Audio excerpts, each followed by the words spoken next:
Rasulullah, selalu rindu padamu, junjungan jiwa di dalam sunnah yang utama. Bismillahirrahmanirrahim. Assalamualaikum warahmatullahi wabarakatuh. Innal hamdalillah nahmaduhu wa nasta'inuhu wa nastaghfiruh wa na'udzu billahi min shururi anfusina wa sayyiati a'malina. May yahdihillahu fala mudhillalah wa may yudlil fala hadiyalah. Asyhadu an la ilaha illallah wa asyhadu anna Muhammadan abduhu wa rasuluh. Allahumma salli wa sallim ala sayyidina Muhammadin wa ala alihi wa ashabihi wa man tabi'ahum bi ihsanin ila yaumiddin. Sahabat beriman yang dirahmati Allah, harapan dan doa saya semoga saudaraku semuanya selalu diberikan kesehatan, dilapangkan rezekinya, diampuni dosa-dosanya, dan dipanjangkan umurnya. Amin ya rabbal alamin. Pada saat kondisi ekonomi sulit, pabrik-pabrik tutup, PHK merajalela, hutang menumpuk, bahkan sembako dan segala macam kebutuhan rumah tangga mahal. Kebutuhan hidup tak terbeli, biaya pendidikan anak mahal, biaya hidup mahal, kondisi hidup semakin terpuruk. Dan saat Anda berada di titik nadir, saat Anda berada di ujung keputusasaan, pejamkan mata Anda, lalu ucapkan Astaghfirullahalazim, Astaghfirullahalazim, Astaghfirullahalazim. Mari kembali pada Zat yang menciptakan kita, kembali pada Sang Pemilik kehidupan yang Maha Kaya lagi mengkayakan. Ada sebuah doa yang insya Allah pasti dikabulkan oleh Allah Subhanahu wa Ta'ala. Bahkan sampai-sampai malaikat di langit yang turun tangan untuk membantu menyelesaikan segala permasalahan kita.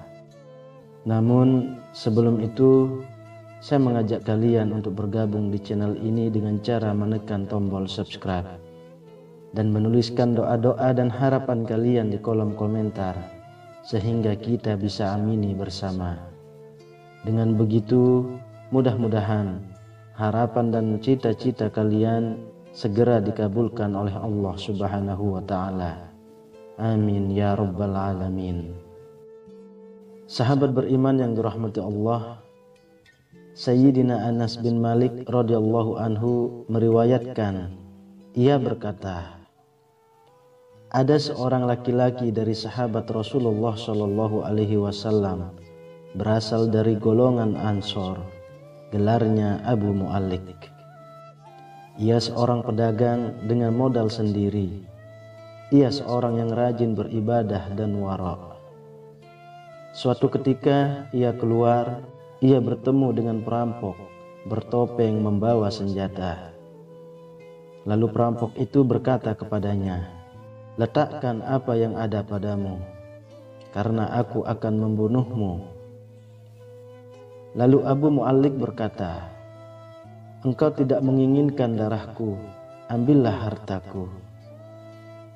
Kemudian perampok itu menjawab, aku tidak menginginkan hartamu, yang aku inginkan adalah darahmu. Abu Mu'allik pun menjawab dengan lemah lembut, jika engkau menginginkan darahku, sebelumnya biarkanlah aku melaksanakan sholat 4 rakaat. Lalu dengan ponggah dan sombong perampok itu berkata, laksanakanlah sholat sesukamu, laksanakanlah sholat semaumu. Lalu Abu Mu'allik pun berwudu, kemudian melaksanakan sholat 4 rakaat. Dan di akhir sujud, di dalam sholatnya ia berdoa. Tiba-tiba datanglah seorang penunggang kuda, di tangannya terdapat tombak. Ia meletakkannya di antara kedua telinga kudanya.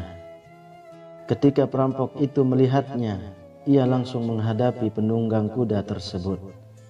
Lalu penunggang kuda itu menombaknya dan membunuhnya. Kemudian si penunggang kuda tersebut menghadap kepada Abu Mu'allik dan berkata, "Berdirilah." Lalu Abu Mu'allik pun berdiri dan bertanya, "Siapakah engkau? Allah Subhanahu wa ta'ala telah menyelamatkanku denganmu pada hari ini." Kemudian penunggang kuda itu berkata, "Aku adalah seorang malaikat dari penduduk langit yang keempat.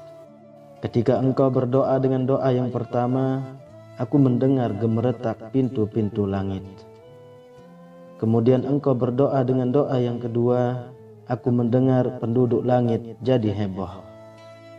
Kemudian engkau berdoa dengan doa yang ketiga, dikatakan kepadaku, itu adalah doa orang yang berada di dalam kesulitan.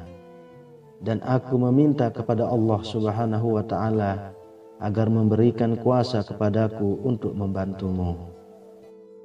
Sayyidina Anas bin Malik berkata, "Ketahuilah, siapa saja yang berwudu lalu melaksanakan sholat 4 rakaat dan berdoa dengan doa ini, maka Allah Subhanahu wa ta'ala akan mengabulkannya, apakah ia berada dalam kesulitan ataupun tidak." Hadis riwayat Ibnu Asir dalam kitab Usud Al-Ghobah. Sahabat beriman yang dirahmati Allah, ketika Anda terpuruk, ketika Anda berada di titik terendah, ambillah wudu, lalu laksanakan sholat hajat 4 rakaat. Dan di sujud terakhir sholat Anda, bacalah doa ini, seraya merendahkan diri serendah-rendahnya. Tumpahkanlah semua keluh kesah Anda pada Allah pencipta jagat raya ini. Ya Wadud ya Zal Arshil Majid, ya Fa'alul lima yurid, as'aluka bi'izzikal lazi la yuram, wa mulkal lazi la yudam, wa binurikal lazi mala'a arkana arshik, an takfiyani sarra hadzal lis, ya mugisu agisni, ya mugisu agisni, ya mugisu agisni. Bacalah doa ini 3 kali di dalam sujud terakhir Anda, seraya merendah, mengakui semua kesalahan, mengakui semua kelemahan kita. Tumpahkan semua keluh kesah Anda pada Allah pencipta jagat raya ini. Silahkan diamalkan dengan istiqomah, insya Allah diijabah oleh Allah Subhanahu wa ta'ala. Demikian yang bisa saya bagikan. Semoga video ini bermanfaat untuk kita semua. Amin ya rabbal alamin. Assalamualaikum warahmatullahi wabarakatuh.